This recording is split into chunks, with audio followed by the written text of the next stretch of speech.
இந்த விஜய் சார் பத்தி சொன்னீங்க, அந்த சார் எப்படி இருக்காரு? அந்த சார் ரொம்ப நல்லா இருக்கார்.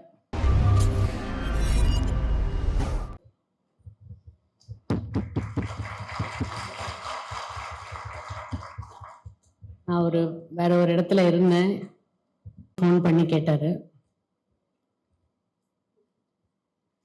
ஓகே வரேன் அப்படின்னு சொல்லிட்டு வந்துட்டேன். அவ்வளவுதான் விஜய் ஆண்டனி.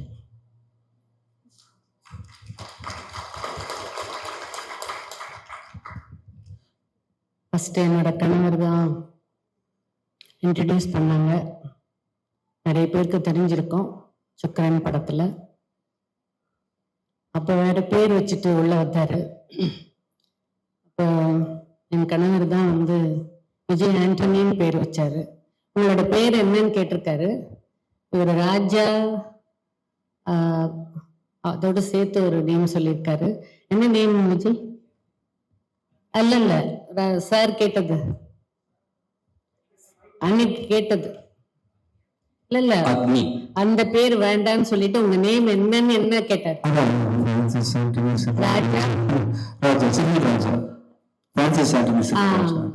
நேம் சொன்னோன்னு அவர் விஜய் ஆண்டனி வச்சுட்டாரு. அவரு ரொம்ப ராசியானவர், உங்களுக்கே எல்லாருக்கும் தெரியும்.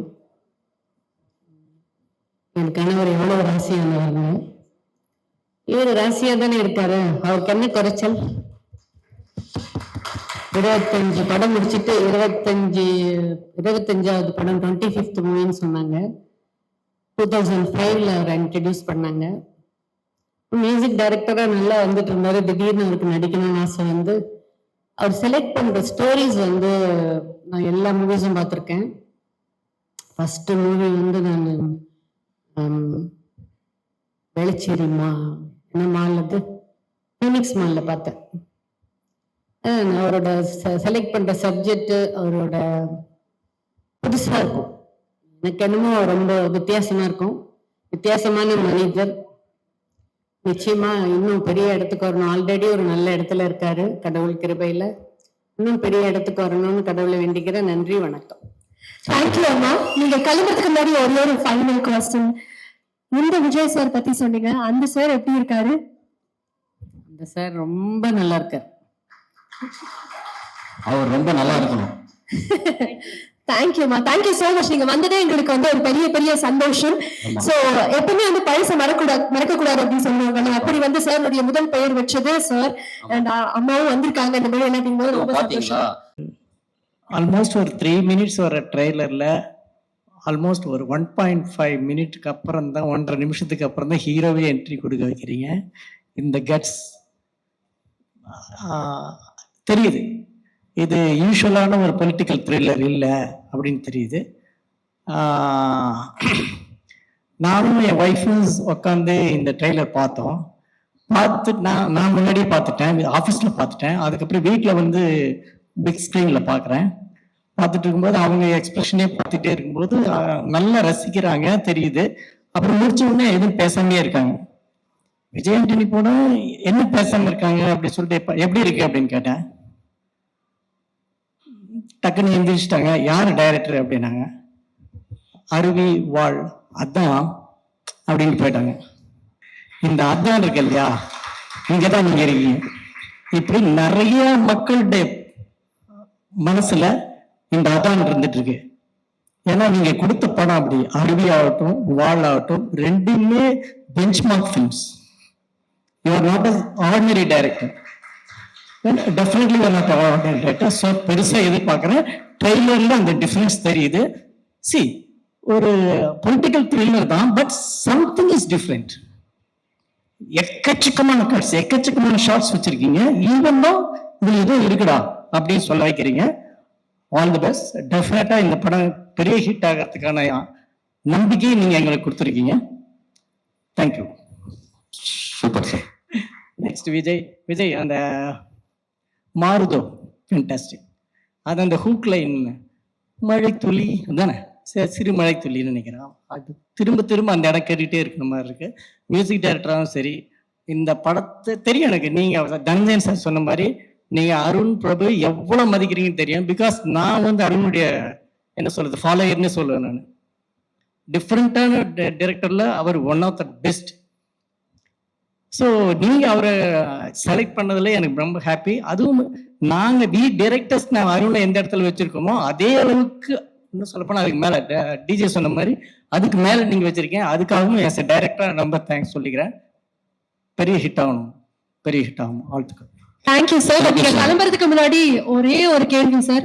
நான் வந்து ஒரு இன்ட்ரடக்ஷன்லயே சொன்னேன், காலையில பியூட்டிஃபுல்லான அனௌன்ஸ்மெண்ட் இருந்தது அப்படின்னு சொல்லிட்டு. பிச்சைக்காரன் படமே நாங்க அவ்வளவு ரசிச்சோம். உங்க 2 பேர் காம்பினேஷன் எங்களுக்கு ரொம்ப பிடிச்சது. காலையில நூறுசாமி அதனுடைய ஃபர்ஸ்ட் லுக் டைட்டில் மாதிரி ரிலீஸ் பண்ணிருந்தீங்க. அந்த படத்தை பத்தி சின்னதா ஒரு அப்டேட் எங்களுக்காக சொன்னீங்கன்னா we'll be really happy. ஒரே ஒரு அப்டேட் தான், அதுல நான் இருக்கேன்னு நினைக்கிறேன். அப்படித்தானே சார்? இல்ல, பிச்சைக்காரன் வந்து உங்களை எந்த அளவுக்கு எக்ஸைட் பண்ணுச்சோ டெஃபினட்டா அதை விட 1 இன்ச்சாவது அதிகமா இதை எக்ஸைட் பண்ணுவாங்க. Super sir. டெஃபினட்டா கண்டிப்பா ஒரு அப்டேட் போதும் சார், வேற லெவல்ல இருக்கு. அந்த ப்ரீ ரிலீஸ் ஈவெண்ட்டே நாங்க தான் சார் ஹோஸ்ட் பண்ணுவோம். Thank you sir. Super sir. நாங்க அதுக்காக காத்துட்டே இருக்கோம். மீண்டும் உங்களுக்கு ஒரு பெரிய நன்றி. Thank you so much Sasi sir. Thank you very much. Dhananjayan sir சொன்னாரு ஒரு சாம்ராஜ்யம் அப்படின்னாரு.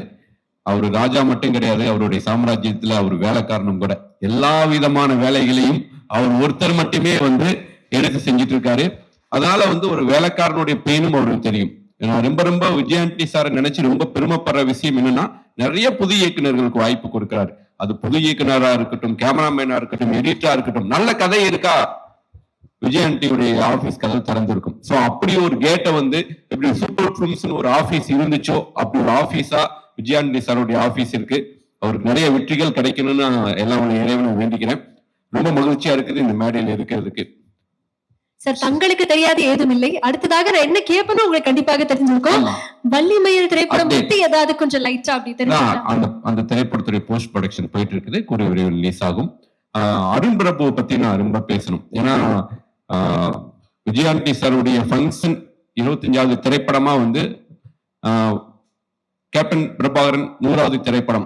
நம்ம வந்து அந்த டயத்துல எல்லாம் 100வது திரைப்படம்ங்கிறது ஒவ்வொரு ஹீரோவுடைய மைல்கல்லா இருக்கட்டும், 100வது நாளுங்கிறது பெரிய மைல்கல்லா இருக்கும். இப்பெல்லாம் வந்து அந்த 100வது நாள்ங்கிற போஸ்ட் எல்லாம் நம்ம பார்க்க முடியாது. 25வது நாள் பிளாக் பஸ்டர். சார் வந்து ரிலீஸ்க்கு முன்னாடி பிளாக் பஸ்டர் போட ஆரம்பிச்சிட்டாரு. சாருடைய கான்பிடன்ட்.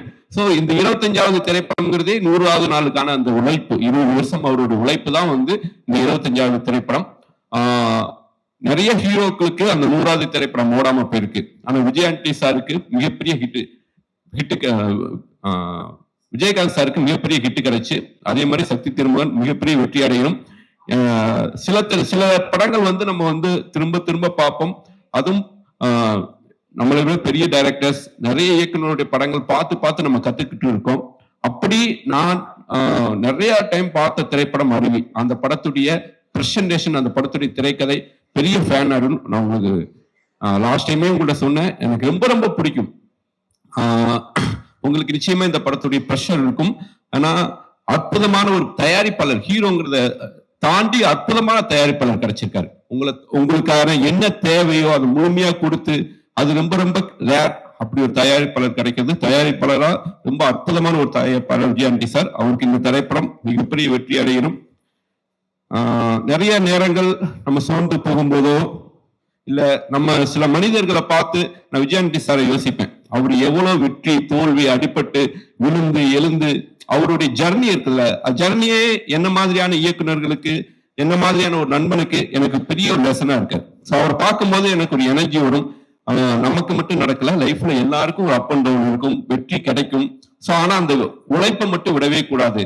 ஸோ இந்த இடத்துல விஜயாண்டி சாருடைய இந்த மேடைக்கு அவருடைய உழைப்பு முழுக்க முழுக்க காரணம். இந்த அவருடைய ஜர்னியில நானும் ஒரு அங்கமா இருந்ததுல ரொம்ப மகிழ்ச்சி அடைகிறேன். Thank you so much. தேங்க்யூ. சாதாரண சாதனை இல்லை, நிஜமாகவே பாராட்டக்கூடிய ஒரு விஷயம். அதுக்கெல்லாம் காரணம் என்னன்னா விஜய் ஆண்டனுடைய உழைப்பு மட்டுமே. அவரை பொறுத்த வரைக்கும் நன்றி. அவங்களாவது கைத்தட்டினால அதுக்காக ஏன்னா ஒருத்தரை பாராட்டும் போது நீங்க கைத்தட்டுறது என்னன்னா என்னை உற்சாகப்படுத்துறதுக்கு இல்லை, யாரை நான் பாராட்டுகிறேனோ அவர் அதுக்கு உரியவர் அப்படின்றத உறுதிப்படுத்துறது தான். அப்பவாது கைத்தட்டணுமா இல்லையா சார்? அவங்க வந்ததுல இருந்து கை தட்டிட்டு மட்டும் தான் சார் இருக்காங்க. அவரை பொறுத்த வரைக்கும் என்னன்னா பல இசையமைப்பாளர்கிட்ட இசையை கத்துக்கிட்டு வரல, இசையமைப்பாளர் ஆனார். நடிப்பு பயிற்சிக்கெல்லாம் போய் நடிகர் ஆனார். இது எல்லாத்துலேயுமே சாதனை. அதாவது ஒரு இசையமைப்பாளராய் சாதாரணமாக நிற்கலை, பல வெற்றி பாடல்களை கொடுத்துருக்காரு. ஒரு நடிகராக பல வெற்றி படங்களை கொடுத்துருக்காரு.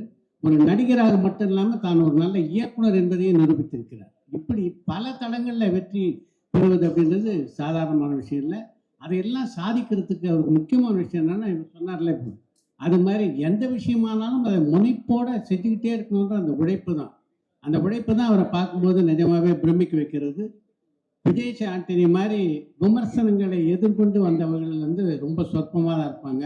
அந்த அளவுக்கு விமர்சனங்களை எதிர்கொண்டவர். பல பேர் அவர்கிட்ட நேரடியாகவே உங்களுக்கு நடிக்க வராது அப்படின்னு சொல்லியிருக்காங்க. அவங்கள பார்த்து ஆத்திரப்பட்டதே இல்லை விஜய் ஆண்டனி. நான் நடிப்பேன்னு உங்ககிட்ட எப்போ சொன்னேன், நான் நல்ல நடிகர் உங்ககிட்ட எப்போ சொன்னேன் அப்படின்னு சொல்லி இவர் நல்ல நடிகர் என்பதை அவங்க வாயாலேயே ஒரு காலகட்டத்தில் சொல்ல வைத்தது தான் அவருடைய சாமர்த்தியமா நான் பார்க்குறேன். அதுதானே ஒருத்தருக்கு பதிலாக இருக்குங்க. நான் வந்து நல்ல நடிகன்னு சொல்லிக்கிட்டு இருக்கிறத விட நீ என்ன நல்ல நடிகன்னு உன்னை சொல்ல வைக்கிறேன்றது இருக்குல்ல, அந்த கன்விக்ஷன் இருக்குல்ல, அந்த கன்விக்ஷன் தான் ரொம்ப பாராட்டு. இது மாதிரி விஷயத்தை தான் நம்ம வந்து ஒரு, அதாவது வாழ்க்கையில் அடுத்த கட்டத்துக்கு போகணும்னு நினைக்கிறவங்க என்ன செய்யணும்னா, விஜய் ஆண்டனி என்ன செஞ்சுக்கிட்டு இருக்காரோ அதை செய்யணும். அதுதான் முக்கியம்.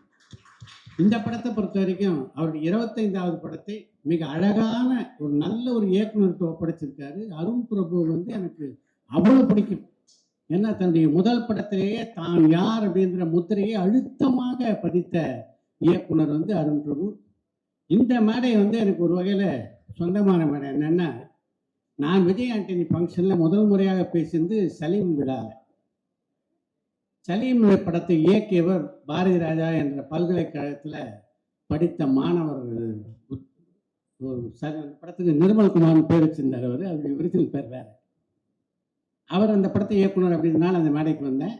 இந்த படத்தை பொறுத்தவரைக்கும் என்னுடைய கனெக்ஷன் என்னன்னா, எங்களுடைய படத்தில் நடித்த கண்ணன் வந்து இந்த படத்தில் காதல் ஓவியம் படத்தினுடைய கதாநாயகனான கண்ணன் இந்த படத்தில் ஒரு முக்கியமான கதாபாத்திரம் வச்சிருக்கார். அதனால இந்த படத்தோடு எனக்கு ஒரு தொடர்பு உண்டு. எங்கள் ஆஃபீஸ்லேருந்து நான் வெளில கிளம்பி வரும்போது எங்கே போகிறீங்கன்னு கேட்டாங்க ஆஃபீஸில். என்ன சார் வேறு ஏதாவது இன்டர்வியூ, இன்னைக்கு மதியம் ஒரு இன்டர்வியூ இருக்குது, திரும்ப ஒரு இன்டர்வியூ பண்ண போகிறீங்க? இல்லை விஜய் ஆண்டனியுடைய வெற்றி திருமணம் ஃபங்க்ஷனுக்கு போகிறேன்னு. சார் அந்த படத்துடைய பேர் சக்தி திருமணம். என்னை பொறுத்தவரை விஜய் ஆண்டனியை நான் வெற்றி திருமணமாக தான் பார்க்குறேன். வாழ்த்துக்கள் விஜய் ஆண்டனி. நன்றி.